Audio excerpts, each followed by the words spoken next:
જય માતાજી દોસ્તો, આજે હું બનાવી રહી છું લિક્વિડ મઠ્ઠો એટલે કે મલાઈ મઠ્ઠો. તો લિક્વિડ મઠ્ઠો બનાવવા માટે અમૂલ મસ્તી દહીં જે મેં 6 લીટર લઈ લીધું છે અને મઠ્ઠો બનાવવાનો છે 20 થી 22 મેમ્બરનો. તો એક વાસણમાં આવી રીતે કોટનનું કપડું ઢાંકી દેવાનું છે અને એની અંદર જ બધું દહીં આપણે કાઢી લેવાનું છે. તો 6 લીટર દહીં છે, એની સામે છે 1 લીટર મલાઈ, અમૂલ ફ્રેશ મલાઈ અને 1 litre Amul vanilla ice cream, plane ice cream. તો 6 લીટર દહીં અમૂલ મસ્તી લીધું છે. જો તમે ઘરનું દહીં વાપરવાના હોય તો ફૂલ ફેટવાળું દહીં બનાવવું અને બને ત્યાં સુધી અમૂલ મસ્તી દહીં જ વાપરવું. એની અંદર પાણીનો ભાગ ઓછો હોય અને ફટાફટ નીતરી જાય એટલા માટે. અને લિક્વિડ મઠ્ઠો બનાવવા માટે આપણે એને બહુ નીતારવાનું નથી. 2 કલાક અગાઉ આપણે બાંધી દેવાનું છે. બાકી શ્રીખંડ બનાવવાનું હોય તો આપણે બધું પાણી નીતારી લેવાનું હોય તો એને લાંબો સમય સુધી બાંધી રખાય. તો આવી રીતે બધું દહીં મેં એક કપડાની અંદર આવી રીતે લઈ લીધું છે અને પછી આ કપડું આપણે બાંધી દેવાનું છે કોઈ મજબૂત જગ્યાએ. તો 2 કલાક મેં બાંધી દીધું છે દહીં. આ બાજુ મેં ડ્રાયફ્રૂટની કટકી કરવા બેસી ગઈ છે મારી દેરાણી. એ ડ્રાયફ્રૂટ કટ કરે છે, હું ચોકલેટ ચિપ્સને એવું બધું એક બાજુ કાઢું છું. ત્યાં અમારા રશ્મિબેને એન્ટ્રી મારી. તો બેન આવી ગયા છે ઠેલો લઈને. અને ઠેલો લઈને એટલા માટે આવ્યા છે કે આવતીકાલે સન્ડે અમારા ઘરે માતાજીનો યજ્ઞ છે અને મારા સનનો બર્થડે અને મારી 22મી વેડિંગ એનિવર્સરી. તો બધું સેલિબ્રેશન છે એક સાથે. તો બેન આવ્યા છે રોકાવા એક નાઇટ અને હેતલ આવશે સવારે. તો અમારા માટે લઈ આવ્યા છે કોલેજન ભેળ, મા દીકરો. તો અમે બે બેન બેસી ગયા છે દેરાણી જેઠાણી ભેળ ખાવા માટે. અને આ બાજુ ભાણાને કીધું હાલ તુંય તો 2 ચમચી ખા, એટલી બધી અમારથી નહીં ખૂટે. તો અમે પહેલાં તો ભેળ ખાવાનું કામ પતાવ્યું, પછી પાછું અમે લાગી ગયા મઠ્ઠો બનાવવાના કામમાં. તો પહેલાં તો એક પોળું મોટું વાસણ લેવું, કારણ કે બધી વસ્તુ એક જ વાસણમાં મિક્સ કરવાની છે એટલા માટે. પછી સૌથી પહેલાં આપણે નાખી દેવાની છે અમૂલ મલાઈ, જે તમે જોઈ શકો છો ફ્રેશ મલાઈ. વધારે મલાઈ નાખવી હોય તો નાખી શકો, પણ 1 લીટર તો નાખવાની જ છે ફરજિયાત. તો અમૂલ ફ્રેશ મલાઈનું 1 લીટરનું જે પેકેટ હતું એ પહેલાં મેં વાસણમાં નાખી દીધું છે. પછી આની અંદર જ આપણે આઈસ્ક્રીમ એડ કરવાનું છે. બંને વસ્તુ આપણે મિક્સ કરી દેવાની છે. તો તમે જોઈ શકો છો કે અમૂલ પ્લેન વેનીલા આઈસ્ક્રીમ મેં લીધો છે. ડ્રાયફ્રૂટ આઈસ્ક્રીમ લેવાનો નથી, કારણ કે આપણે મઠ્ઠો છાળવાનો હોય ત્યારે ડ્રાયફ્રૂટ આડા આવે એટલા માટે. તો આઈસ્ક્રીમ અને મલાઈ બે મિક્સ કરી લેવાનું છે આવી રીતે ધીમે ધીમે. પછી આની અંદર જે આપણે દહીંનો લચકો છે, જે પાણી નીતરી ગયું છે, એ પણ એની અંદર જ મિક્સ કરવાનું છે. શ્રીખંડ બનાવીએ ત્યારે આપણે પહેલાં દહીંને છાળી લેતા હોઈએ છીએ, પણ મલાઈ મઠ્ઠો બનાવવા માટે આપણે બધી વસ્તુ મિક્સ કરીને પછી એને છાળવાનું છે, બરાબર.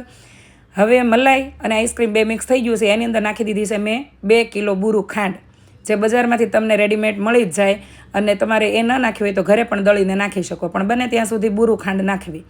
તો ત્રણેય વસ્તુ બરાબર મિક્સ કરી દીધું છે. એકદમ મેલ્ટ થઈ ગયું છે. તમે જોઈ શકો છો કે બુરું ખાંડ, મલાઈ અને આઈસ્ક્રીમ આ ત્રણેય મિક્સ કરી દીધું છે. એકદમ લિક્વિડ થઈ ગયું છે. હવે આની અંદર આપણે દહીં એડ કરતું જવાનું છે ધીમે ધીમે.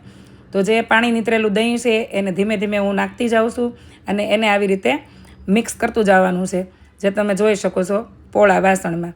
અને આ બધી વસ્તુ મિક્સ થઈ જાય ને પછી આને છાળવાનું છે. તો શ્રીખંડમાં અને મલાઈ મઠ્ઠામાં આટલો ફેર હોય. શ્રીખંડમાં આપણે પહેલાં દહીં છાળી લેતા હોઈએ છીએ અને પૂરું પાણી નિતારી લેતા હોઈએ છીએ, અને આમાં થોડુંક લાઇટ પાણી રહેતું હોય છે. અને પહેલાં આપણે છાળવાનું નથી, બધું મિક્સ થઈ જાય પછી આપણે એને છાળી લેવાનો છે મઠ્ઠો, બરાબર. એટલે બન્યો છે બહુ જ મસ્ત ટેસ્ટમાં. હવે આની અંદર તો કાંઈ ટેસ્ટ થાય નહીં. કેમ રશ્મિ? મેં તો કરી લીધો. તું તો કરી જ લે ને બકુડા. તો બધી વસ્તુ આવી રીતે મિક્સ કરી દેવાની છે પોળા એક મોટા વાસણમાં. દહીં જે આપણે મલાઈ નાખી, મલાઈ 1 લીટર, 1 લીટર આઈસ્ક્રીમ નાખ્યું અને 2 કિલો બુરું ખાંડ. બધી વસ્તુ એક જ વાસણમાં આવી રીતે વ્યવસ્થિત મિક્સ કરી લેવાની છે. અને પછી આ મિક્સ થયેલી વસ્તુ છે ને એને આપણે છાળવાની છે. તો એક વાસણની અંદર જે આપણે રસ કાઢવાનો છાવણો હોય, કે બધાની ઘરે આ છાવણો તો હોય જ, અને અથવા ભાત ઓહાવાની જે છાવણી હોય એમાં પણ તમે છાળી શકો, કારણ કે આની અંદર કોઈ બીજું તો ન હોય, પણ નાની કોઈ દહીંની કણી હોય તો બધું મિક્સ થઈ જાય વ્યવસ્થિત રીતે. એટલે તમે સાઈડમાં જોઈ શકો છો કે મેં તપેલા ઉપર એક છાવણો મૂક્યો છે. તો નાનું વાસણ લઈ અને એને છાવણામાં આવી રીતે મૂકી અને પછી એને બધું છાળી લેવાનું છે, ગાળી લેવાનું છે. તો મઠ્ઠો બનાવવામાં વાર નથી લાગતી, બસ આટલું જ પ્રોસેસ હોય છે આની. અને મારા મમ્મી બનાવતા બાળપણમાં. કા રશ્મિ? અને ખાવામાં તો બિલકુલ વાર નહીં. ખાવામાં થોડી વાર લાગે, એમાં મલાઈ હોય એટલે ફટાફટ જાય લિક્વિડ મઠ્ઠો. શ્રીખંડ કરતી તે મઠ્ઠો બનાવ્યો. હા, મારા મમ્મી શ્રીખંડ બનાવતી, ફ્રૂટ્સ નાખીને, ચીકુ ને દ્રાક્ષ ને દાડમના દાણા ને એવું બધું નાખીને બનાવતા. કા મમ્મી? અને અમે બનાવ્યો છે મલાઈ મઠો, જે તમે જોવો છો બધું અમે છાળીને પાછું એના એ વાસણમાં નાખી દીધું છે. હવે આની અંદર આપણે ડ્રાયફ્રૂટ અને ચોકલેટ ચિપ્સ જે દેખાય એ બે એડ કરવાની છે. તમે લોકો ખાલી એલચી નાખી શકો, બીજા પણ ડ્રાયફ્રૂટ એડ કરી શકો, ફ્રૂટ નાખવા હોય તો ફ્રૂટ પણ એડ કરી શકો, જેલી અને ફ્રૂટ જેલી પણ તમે નાખી શકો. પણ મેં ઓનલી બદામ અને ચોકલેટ ચિપ્સ નાખી છે. જુઓ તમે જોઈ શકો છો ને, રસુબેન રેડીમેડ બની ગયા પછી લાવો લેવા આવ્યા છે. ત્યાર માથે જ લાવો લેવાનું હોય બેન. હા, તો બેન ત્યાર માથે બે ગયા છે લાવો લેવા. તો મેં નાખી દીધી છે લાસ્ટમાં ચોકલેટ ચિપ્સ અને બદામની કતરી. તમે તમારી રીતે કોઈ પણ ફ્લેવર બનાવવો હોય તો આના અંદર એડ કરી શકો. અમે તો બનાવ્યો હશે ઘરે ઓનલી ડ્રાયફ્રૂટ મઠો. તો મસ્ત ટેસ્ટમાં બન્યો હશે. હવે આને ફ્રીજમાં મૂકી દેવાનું હશે એટલે સરસ વધારે જામ થઈ જશે.